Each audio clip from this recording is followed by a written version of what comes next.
Aku sekarang udah di Balikpapan, Kalimantan, Samboja Lestari. Tuh. Ini lagi malam.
Teman-teman, aku sekarang sudah di Samboja Lodge di Balikpapan, Kalimantan Timur.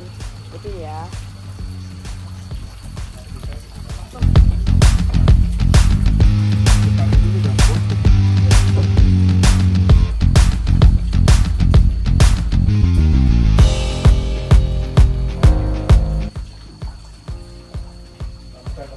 Ini sekarang udah jam 10 waktu Kalimantan.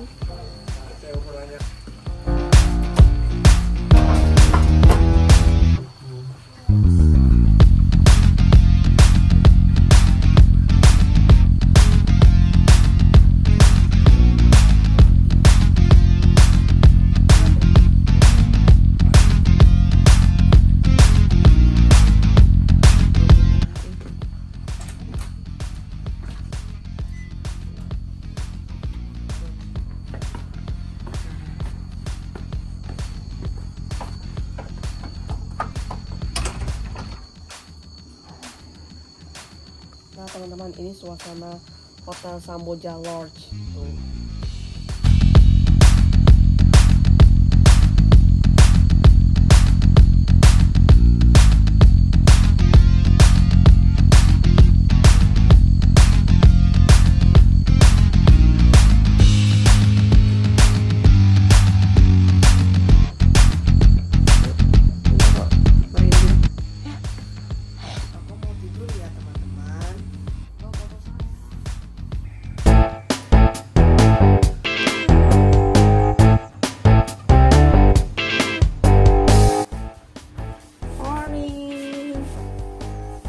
Pagi.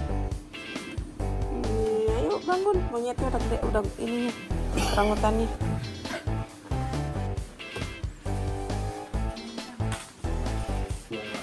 Suaranya asik.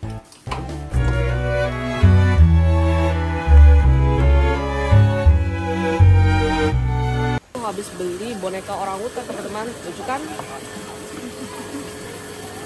Ikutin aku keliling ya.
tali pohonnya.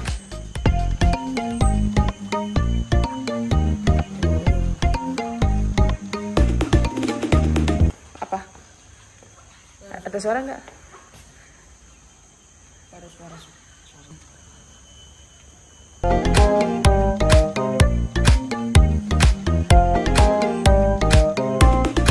Iya ada suaranya. Tapi jauh.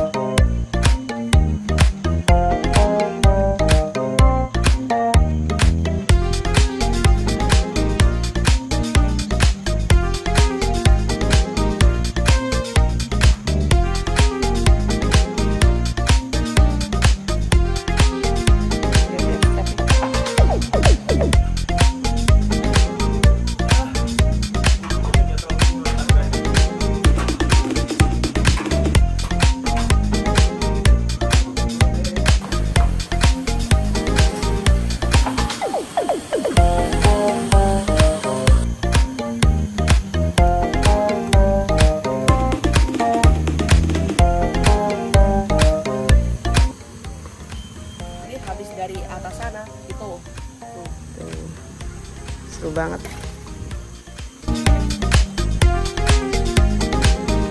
Bisa duduk teman-teman habis hujan. Masya.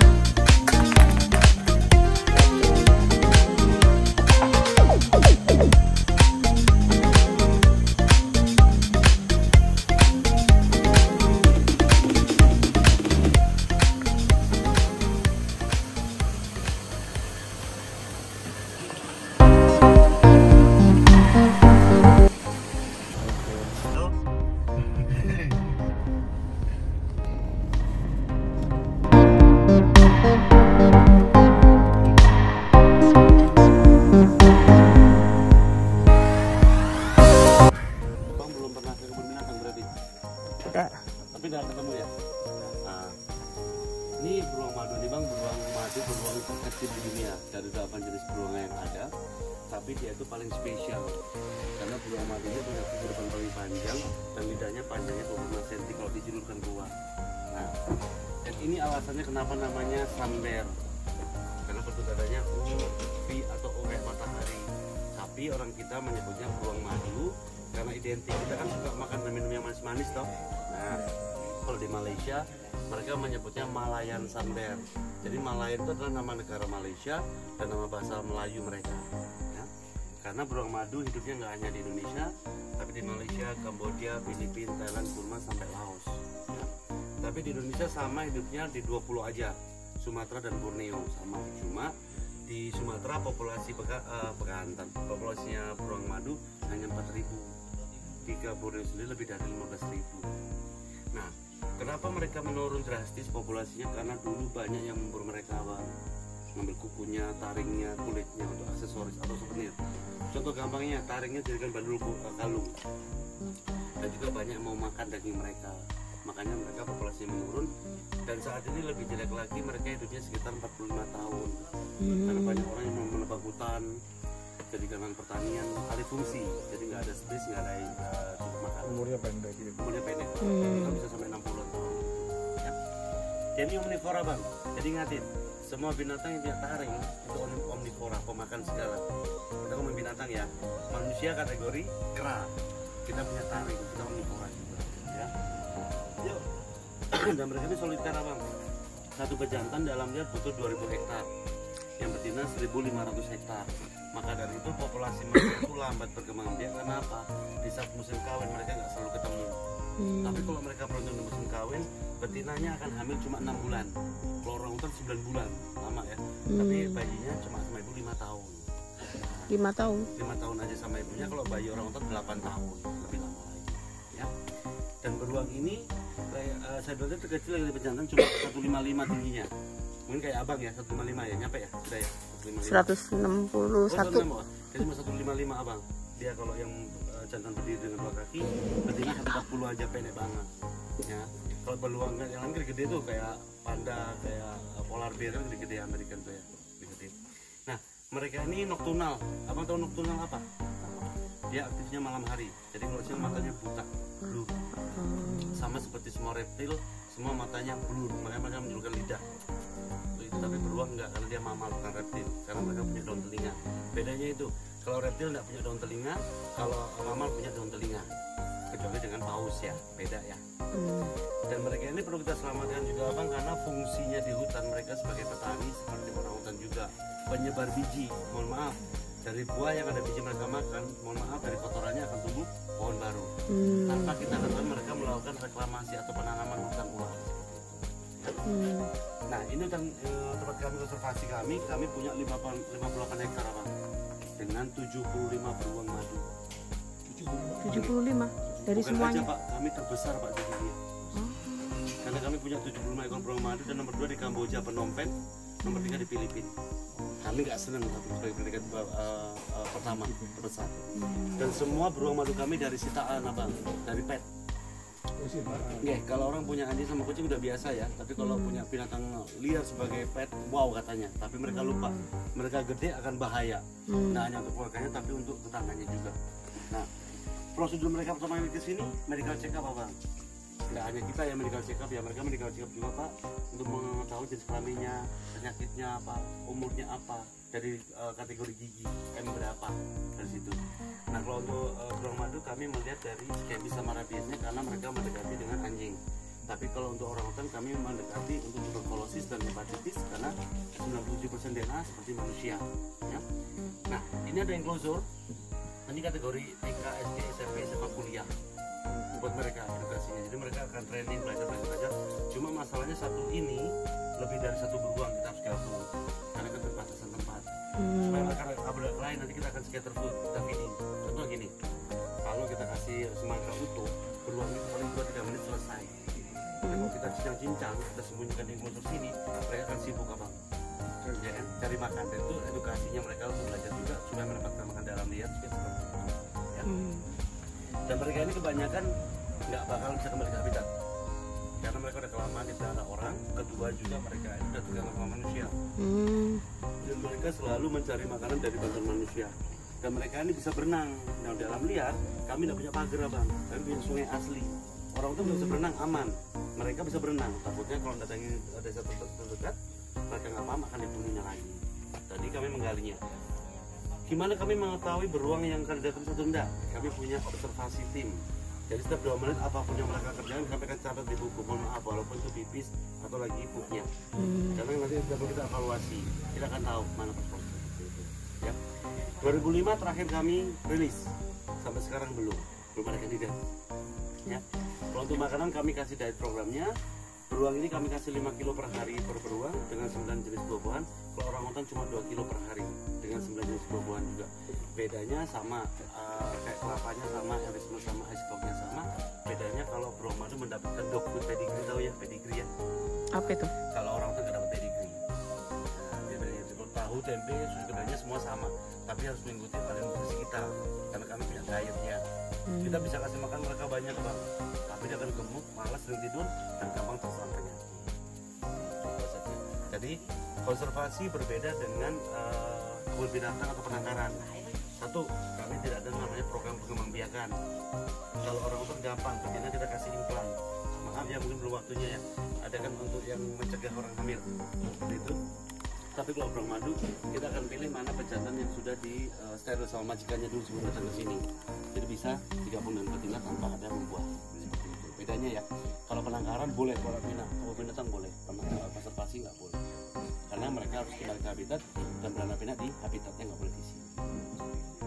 Ada pertanyaan apa? Benar, jelas semuanya. Bapak, Ibu? Cukup, terima kasih. Kita nggak tahu di sana. Iya. Tuh, ini makanannya ya Pak. Ini makanannya beruang ya Pak? Oh, untuk sore. Oh, tuh makanannya sehat. Salak, timun, buah naga.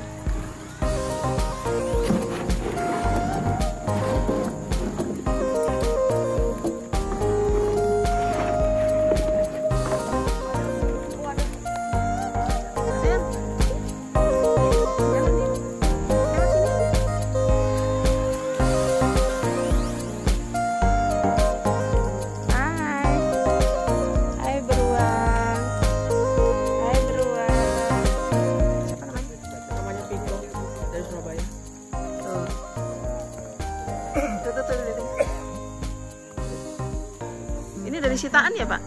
Disita tadi.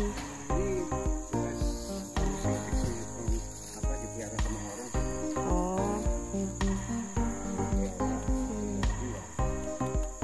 Beb. Yo, ini jantan ini. Makanannya sehat ya.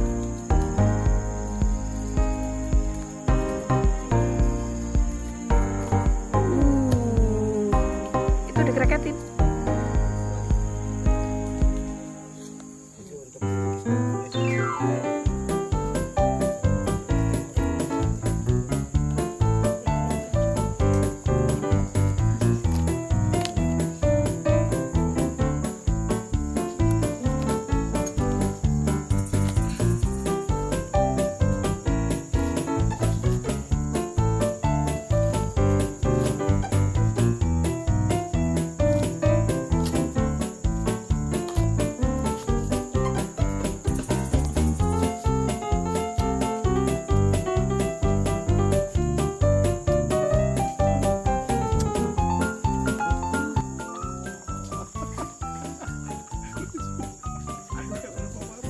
Videonya nggak pas lagi.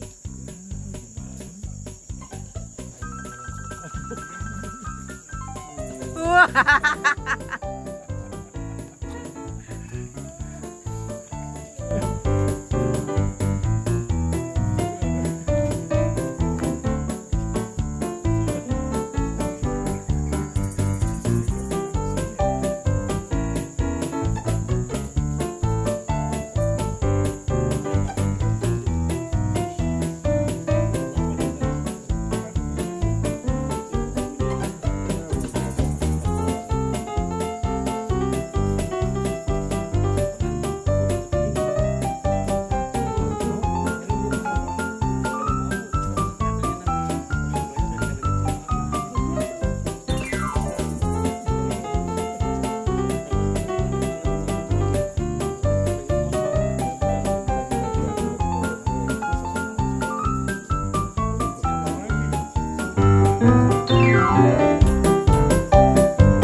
Bunda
juga.